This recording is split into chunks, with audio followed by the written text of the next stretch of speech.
Olá, tudo bem? Continuando falando sobre literatura, hoje eu irei falar com vocês a respeito de um livro maravilhoso, A Cidade e as Serras, de Eça de Queiroz.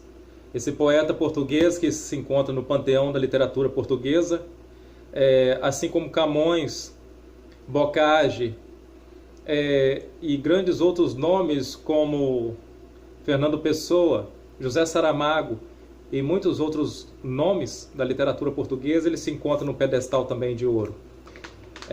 Eça de Queiroz com o livro A Cidade das Serras, um livro ambíguo, muito bom. Dentro da literatura, quando você quiser conhecer livros de literatura, poder ler mais e não sabe por onde começar, eu recomendo uma seguinte lista para você. A Odisseia de Homero, a Ilíada. Comece lendo a Ilíada, a Odisseia de Homero, que é companheira da Ilíada. A Ilíada de Ilion é a origem, é o povo de Troia, como foi a Troia, a destruição de Troia e por Agamenon e seus homens para recuperar a sua esposa, e como o sábio Odisseu, Ulisses, lutou junto com o bravo semideus Aquiles na batalha de Troia, e como surgiu o cavalo de Troia, o qual levou a vitória aos gregos depois de mais de 10 longos anos. O segundo livro é a Odisseia de Homero. A Odisseia, onde conta a história de Ulisses ao voltar para casa. 10 anos se passaram em alto mar perdido por enfrentar o deus do mar, conhecido como Netuno para os romanos e para os gregos Odisseu. Poseidon. Então, nessa volta para casa, Ulisses se perdeu por mais 10 anos e demorou 20 anos. Ali mostra a bravura de um guerreiro, passando por vários lugares, simbolizando o povo grego, uma epopeia. O que é epopeia? Epopeia é simplesmente um povo atravessando um curso, e nesse curso acontece coisas miraculosas, divinas, onde esse homem, essa pessoa representando o seu povo, ou seu povo nessa caminhada, nessa epopeia, nesse trajeto, passa por um momento de purgação, onde é punido, onde se arrepende, acontece coisas maravilhosas, ajuda sobrenatural, e no final alcança o seu auge. O seu auge, que é voltar para sua casa, voltar para a sua terra. Uma das maiores epopeias bíblicas conhecida é o clássico do Êxodo, que é a passagem. Um povo que sai de uma nação, um trajeto para casa, tem os momentos de purgação, os momentos de teste, dificuldade, e tem o seu auge, que é o momento onde sofre vamos dizer assim, uma tentação muito grande, depois a sua vitória. E nesse trajeto é auxiliado pelo percurso todo por um deus. Então isso é uma epopeia. E ali, simbolizando o povo grego, nós temos a epopeia de Ulisses, então nesse trajeto de 10 anos voltando para casa. Por isso que é chamada epopeia, um clássico. Depois desses dois livros, a Ilíada, a Odisseia, eu recomendo vocês lerem de Virgílio, a famosa Ilíada, a Odisseia, e depois vocês lêem de Virgílio a Eneida. A Eneida já mostra o povo romano descendendo de Ilion, descendendo de Troia, e ela foi feita também, assim como as outras epopeias, foi feita no auge do clássico da língua grega. Agora essa outra foi no auge do clássico latim, onde a língua chegou ao seu auge. E ali desse livro, a Ilíada, vai nos mostrando toda a epopeia romana, a trajetória do povo romano. Logo depois nós temos a famosa de Camões, nós temos a famosa literatura portuguesa, o maior clássico da literatura portuguesa. Eu tenho ele até aqui guardado em casa, Os Lusíadas, da década de 20. Os Lusíadas mostram a descendência do povo luso, o povo do deus Luz, o povo português, o povo lusitano, e a sua trajetória com Vasco da Gama pelas vitórias, uma epopeia clássica.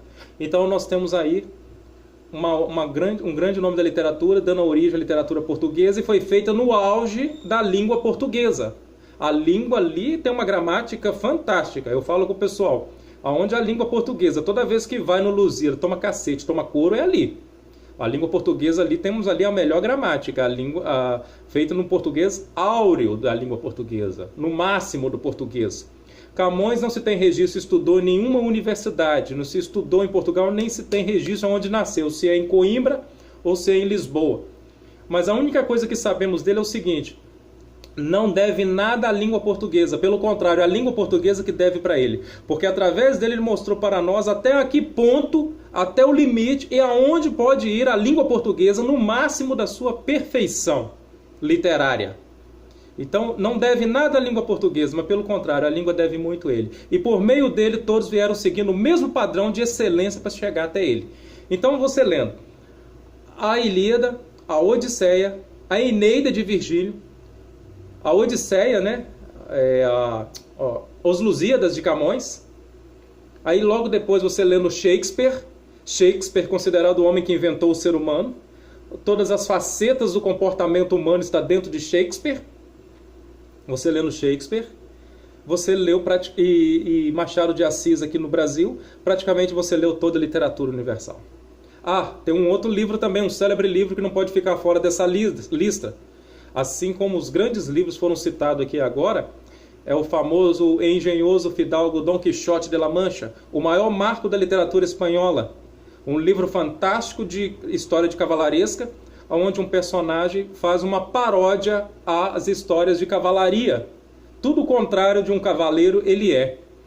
Então, o livro fantástico Dom Quixote de la Mancha. O engenhoso Dom Quixote de la Mancha. Fantástico livro de Miguel de Cervantes. Você lendo esses livros aí, você passa então a entender toda a literatura universal.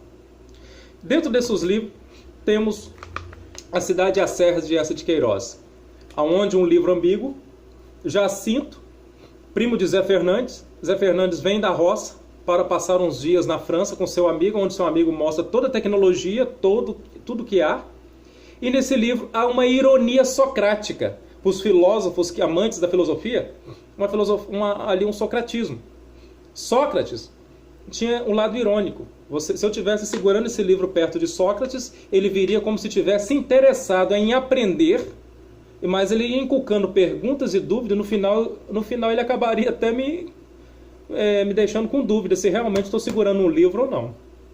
Ele tinha como intuito de querer aprender, mas no final era inculcar dúvidas, questionar valores morais e éticos, para não querendo aprender, mas querendo pôr a pessoa à prova se realmente ela acredita nisso. E esse livro faz isso. O Zé Fernandes faz isso com seu amigo o príncipe Jacinto.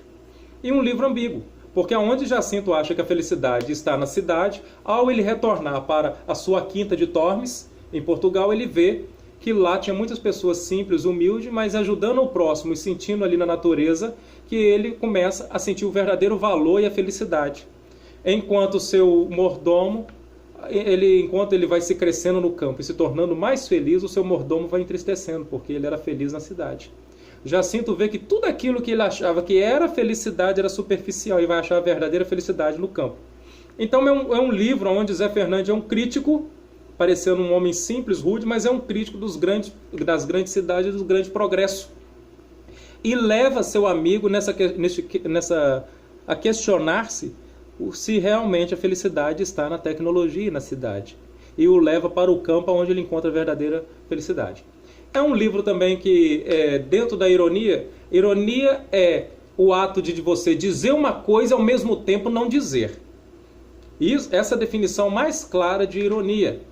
Quem quiser conhecer mais, eu recomendo o livro de Ana Nascimento Piedade. Ela é doutora e especialista nas obras de Eça de Queiroz, principalmente o livro A Cidade e a Serra.